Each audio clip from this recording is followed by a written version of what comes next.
पर। इसलिए मार्केट के सभी बड़े एक्सपर्ट्स अपनी बात कहने के लिए चुनते हैं सबसे असरदार और पावरफुल प्लेटफॉर्म। ये पहुंचाता है उनकी बात सबसे ज्यादा दर्शकों तक। बिजनेस न्यूज में सबसे बड़ा नाम, CNBC आवाज, देश का नंबर 1 बिजनेस चैनल। ये है TVA टीम और आप देख रहे हैं CNBC आवाज। Presenting sponsor Amit Enterprises Housing Limited. Built for more. Built partner Business Standard. And Midday.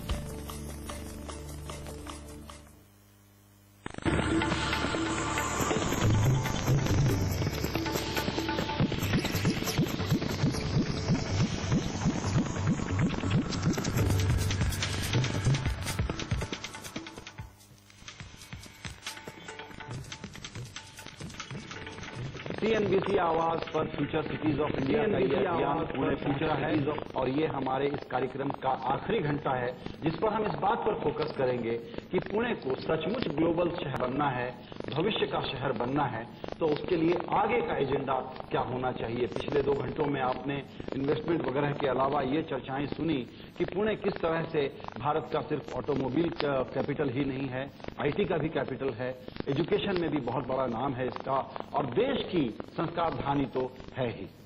हमारे साथ कई जाने माने लोग हैं जो पुणे से जुड़े हुए हैं, काफी समय से पुणे में काम कर रहे हैं। आपको उन सबसे मिला देते हैं।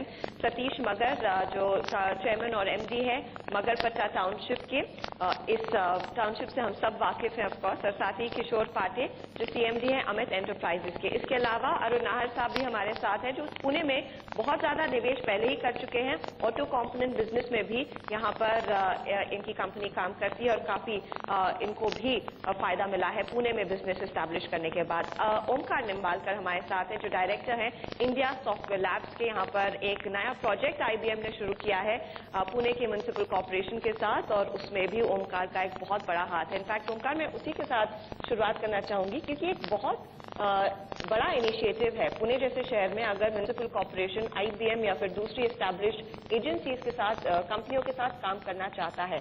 एक रेवोल्यूशन ऑफ सॉर्ट्स शुरू हो रहा है।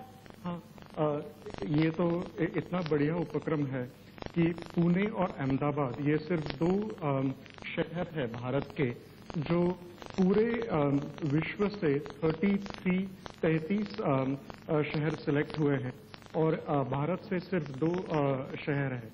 और हमें इतना अच्छा लग रहा है कि PMC के साथ काम करने का। पर्टिकुलरली हमने सोचा है कि हेल्थ केयर सेक्टर में हम कोलैबोरेट करेंगे PMC के साथ और आगे बढ़ाएंगे हमारा कोलैबोरेशन। सतीश मगर साहब से शुरू करना चाहूंगा मैं अपना सवाल। FDI का दूसरा मतलब इन्होंने निकाला, फॉरेन डायरेक्ट इन्वेस्टमेंट नहीं, रियल एस्टेट में farmers direct investment. Real estate के बारे में जब हम बात करते हैं तो जरा सा चेहरे की भावभंगिमा कई तरह की हो जाती है, लेकिन किस तरह से बहुत पहले आपने एक नई कैपिटलिज्म की शुरुआत की और वो कितना कॉपी होकर के पुनः अब एक उस रास्ते पर आ गया जहां मुकम्मल ढंग से काम हो रहा है, या अभी भी संघर्ष से ही जूझ रहे हैं? नहीं, काफी चेंज हुआ है पुणे में। बहुत जगह पे joint ventures between farmers and developers हो रहे हैं। इसमें क्या होता है कि it is mitigation of risk. वो फार्मर को भी उसकी जमीन की राइट प्राइस है वो मिल जाती है, डेवलपर को भी इन्वेस्टमेंट कम होता है, लीगल लिटिगेशन इतना कम ज्यादा से ज्यादा कम होता है। तो दिस सिंक्रोनाइजेशन हैज स्टार्टेड, यानी काफी पैमाने से अभी पुणे में हो रहा है। बिल्कुल। आइए अब चलते हैं हमारी इस सेशन की मुख्य अतिथि सांसद सुप्रिया सुले के पास। सुप्रिया की खास बात यह है कि वो नॉन गवर्नमेंट सेक्टर और अब गवर्नमेंट सेक्टर दोनों में बराबर का दखल रखती हैं। पूना से उनका संबंध पुराना है। सुप्रिया, आपका स्वागत है कार्यक्रम में जुड़ने के लिए। आप इस वक्त मुंबई से हमारे साथ बात कर रही हैं और यहाँ पुणे के नागरिक हमारे साथ हैं। पहला प्रश्न तो यही है कि सुप्रिया का और पुणे का क्या संबंध है? This is a very personal and an emotional question. मेरी पैदाइश, मैं जन्म मेरा पुणे का है। मेरी नानी और दादी दोनों ही पूना में रहती थी, तो मेरी हर छुट्टी बचपन से पूना में मैं 1 महीना रहती थी, जब तक मेरी शादी हुई तब तक। जी, और अब इस रिलेशन को आप जब अपनी पब्लिक लाइफ में हैं तो किस तरीके से प्रैक्टिस कर रही हैं? पूना से आप क्या लेती हैं और पूना को आपसे क्या मिलता है? पूना को मैं कुछ नहीं दे सकती, लेकिन मुझे बहुत सारा मिलता है। मेरा जो क्षेत्र है उसका काफी एरिया पूना सिटी से जुड़ा हुआ है, और एक हमने बहुत अच्छा प्रोग्राम अभी पीएमसी ने, पूना म्युनिसिपल कॉर्पोरेशन ने परसों ही 1 तारीख को माननीय अजीत पवार, मेयर, मैं खुद थी, वंदना चौहान थी, हम लोग साथ में एक बड़ा जीरो गार्बेज का एक प्रोग्राम पूना के लिए हमने लॉन्च किया है। इस बार पूना के लोगों ने राष्ट्रवादी कांग्रेस को बड़ी साथ दी, काफी नंबर से ही हमारे कॉर्पोरेटर्स चुन के आए हैं, और एक 5 साल में इंफ्रास्ट्रक्चर ही फोकस रख के पीएमसी में, पूना म्युनिसिपल कॉर्पोरेशन में हम काम करने की कोशिश कांग्रेस पक्ष और सब पक्ष के साथ करना चाहते हैं। और हर पार्टी की और हमारी सोच है कि infrastructure, better quality of life, greener, safer, cleaner Poona, यही हमारी कोशिश रहेगी अगले 5 साल में पूना में। सुप्रिया, जैसा आपको पता है कि ये future cities of India CNBC आवाज का एक बहुत ही इनोवेटिव कार्यक्रम है, जिसमें हम देश के छोटे बड़े शहरों में जाकर के बता रहे हैं कि अगर भारत को ग्लोबल बनना है तो उन शहरों को कहां पहुंचना होगा। आपने इंफ्रास्ट्रक्चर का जिक्र किया, यहां मैं हमारे जो मेहमान हैं अरुण नाहर, उनको शामिल करना चाहूंगा। इंफ्रास्ट्रक्चर के बारे में अरुण जी, देखा यह जाता है कि हिंदुस्तान के सभी शहरों में, पुणे की कोई प्रॉब्लम नहीं है, वो ये कि इंक्रीमेंटल थिंकिंग होती है कि अभी एक पुल यहां बना दो, एक फ्लाईओवर वहां बना दो, लेकिन पुणे ऑलरेडी वक्त से पहले और किस्मत से ज्यादा वाला ग्रोथ देख चुका है।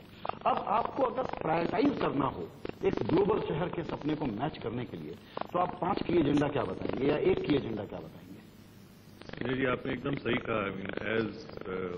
थोड़ा इंग्लिश में कहूंगा, as Indians we tend to work when our backs are to the wall.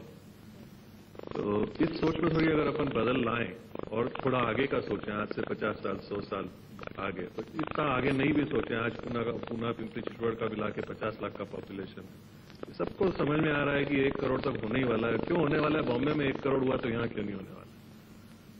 और 1 करोड़ का अगर होने वाला है तो यहाँ पे गाड़ियां कितनी होंगी, 2 व्हीलर कितने होंगे, लोग कितने होंगे, कहां से कहां जाएंगे, कैसे आएंगे, कैसे जाएंगे, इससे अगर हम सोच करें, इसके बारे में हम सोचें, तो कितनी सारी चीजें जो एकदम अपेरेंट है जो हम कर सकते हैं। क्यों नहीं होती मैं नहीं जानता, लेकिन मेरे हिसाब से बहुत आसान सी चीजें, जैसे Poona is blessed with reverse, you have 2 reverse going right through the city. क्यों नहीं हम रिवर ट्रांसपोर्ट कर सकते हैं? यहाँ पे पब्लिक ट्रांसपोर्ट का हम इतना जिक्र करते हैं, क्यों नहीं हम रिवर ट्रांसपोर्ट कर सकते हैं? पूना के if you look all around Poona there are mountains, क्यों नहीं? Why can't we drill holes in mountains so that we cut down distances instead of going around mountains? I mean these are 2 apparent things. एक और चीज है, जैसे सतीश जी बोल रहे थे कि उन्होंने एक जिक्र करते थे क्या कि अंडरलाइंग फार्मर का और लैंड का एक जो टेंशन की बात होती है, वो क्यों होती है? क्योंकि आपको चाहिए लैंड काहे के लिए चाहिए? घर बनाने के लिए चाहिए, इंडस्ट्री बनाने के लिए चाहिए। आप क्यों नहीं एफएसआई इंक्रीज करते हैं इंडस्ट्री के लिए? आज इंडस्ट्री वाले को आप 0.5 एफएसआई देते हो, आप उसको बोलो 2 का एफएसआई लो। आप जर्मनी जाइए, 3 फ्लोर 4 फ्लोर 7 फ्लोर की फैक्ट्रीज होती है। क्यों हमारे यहाँ फैक्ट्री सिर्फ जमीन पे होती है? क्यों नहीं हम ऊपर जा सकते? वर्टिकली क्यों नहीं जा सकते? अभी जैसे 25 फ्लोर की बिल्डिंग्स बन रही है, तो सारी चीजें ऐसी होनी चाहिए। पूना का पुराना शहर है, अपने को कोई बाहर जाने की जरूरत नहीं है, फार्मलैंड पे एनक्रोच करने की जरूरत नहीं है। आप सिर्फ बोलिए, आप कह रहे हैं कि एफएसआई अगर बढ़ाया जाए तो बहुत बड़ा एफएसआई बढ़ाइए, लैंड साइजेस को इंक्रीज करिए, लैंड को अमेलगमेट करिए, रास्ते बड़े बनाइए। इसमें I don't think this is brainy stuff. ये आपके लिए एक बहुत बड़ी अपॉर्चुनिटी होगी, क्योंकि आप भी सरकार से मांग करते आए हैं कि एफएसआई अगर बढ़ा के दिया जाए तो सहूलियत ऑफकोर्स डेवलपर्स को होगी, लेकिन एंड यूजर तक भी ये पूरा फायदा पहुंचेगा। गवर्नमेंट के पास जब जाते हैं अपन, तो उनके पास इंफ्रास्ट्रक्चर का प्लान उनके पास आ जाता है, रोड नेटवर्क, ये सब जब गवर्नमेंट सोचती है और उसने कुछ रखा है कि 2025 का विजन रखे और उसका सिटी पे इम्पैक्ट करे, तो अच्छा होगा। पर अभी ये अपने सबको लगता है गवर्नमेंट ने करना चाहिए, इनिशिएटिव लेना चाहिए, तो गवर्नमेंट ने लेना चाहिए, बराबर है, पर उसके साथ अपन सपोर्ट करते उनको, उसको डिमांड करते, तो 100% गवर्नमेंट लेगी, ऐसा मेरे को लगता है। लेकिन क्या प्राइवेट कंपनियां कितना यहाँ पर योगदान दे पाएंगी इस शहर को और डेवलप करने के लिए? क्योंकि यहाँ पर सिर्फ सरकार नहीं, काफी लोकल लोग हैं, आप भी लोकल ही हैं, तो आप क्यों ना निवेश करें पूना में? 100% हम क्रेडाई के माध्यम से हम गवर्नमेंट के पास हमेशा जाते हैं, उनको सपोर्ट करते हैं, उसको डिमांड करते हैं, हमको ऐसा होना चाहिए, वैसा होना चाहिए। उसमें से कुछ डिमांड गवर्नमेंट एक्सेप्ट भी करते हैं, पर बेसिकली गवर्नमेंट ने इनिशिएटिव लिया कि विजन 2025 होना चाहिए, सिटी ने भी वैसा विजन ले लिया, तो अपना इंफ्रास्ट्रक्चर और ये सब बढ़ जाएगा, लोगों को आसानी हो जाएगा। जैसे नाहर साहब बोल रहे हैं कि क्यों नहीं एफएसआई बढ़ाते, 100% एवरी टाइम FSI बढ़ाते हैं, पण कुछ टेम्पररी रहता है उसका, फेजिंग टेम्पररी है। तो मास्टर प्लान कर देंगे 2025 का तो अच्छा रहेगा, ऐसा मेरा। बिल्कुल। सुप्रिया जी, सुलेह जी ने अभी इंफ्रास्ट्रक्चर के बारे में कहा। एज एन IBM कंपनी हमारा एक्सपीरियंस बहुत पॉजिटिव है सरकार के साथ और शहर के साथ काम करने के लिए। हमने अभी स्वास्थ्य या हेल्थ केयर के बारे में, स्मार्टर सिटी के बारे में बोला, लेकिन हमने इतना अच्छा विलिंगनेस देखा गवर्नमेंट की तरफ से smarter traffic management, smarter water management, smarter public safety. तो there was such willingness and as multinational corporation जो 140 कंट्रीज में है, it was very thrilling to see the enthusiasm by the government. और हमने इसलिए this is the enthusiasm which help the Pune city win the Smarter City Challenge grant all over the world. So we are very willing to work with the city and the government to take this forward. Supriya ji, मैं ये आपसे जानना चाहूंगी कि जैसे ओमकार भी कह रहे हैं कि IBM का एक्सपीरियंस अच्छा रहा है, IBM ही नहीं कई दूसरे MNCs यहाँ पर आई हैं, पुणे में अपना इन्होंने बिजनेस एस्टैब्लिश किया है। क्या एक मॉडल सरकार तैयार कर सकती है ताकि इन प्राइवेट कंपनियां का जो एक्सपीरियंस है अपने होम ग्राउंड पर उसे यहाँ पर इम्प्लीमेंट किया जाए, उनसे कुछ फीडबैक लिया जाए, उनसे कुछ निवेश की भी मांग की जाए? जरूर। उसके पहले मैं 2 इंटरवेंशन करूंगी। नाहर जी ने जिसके बारे में किया, वाटरवेज और जो माउंटेन्स है उनके बारे में उन्होंने जो कमेंट की, वाटरवेज में क्यों ना हम ट्रांसपोर्ट करें और जो माउंटेन्स है वहां से क्यों नहीं रास्ते निकाले। नाहर जी को मैं सिर्फ एक चीज बताना चाहता हूँ कि पूना में मैं काम करती हूँ काफी साल। अभी पूना में कुछ भी आप पहले करो तो बहुत सारी ओपिनियंस पहले आ जाती है, और जो एनवायरमेंटल ग्रुप है वो पूना में शायद बाकी देश से थोड़े से ज्यादा एक्टिव भी है। तो जब वाटरवेज का प्रपोजल आया था तो किसने BPIL किया था, और आपको सबको पता है डेवलपमेंट प्लान का भी काफी कंट्रोवर्सी पूना में हुई है। हम भी सब कोशिश कर रहे हैं कि CM साहब से भी मैं खुद और अजीत दादा के साथ हम 3-4 बार मीटिंग्स कर चुके हैं। So we are very keen on exploiting every opportunity to ease the traffic and improve the infrastructure of the city.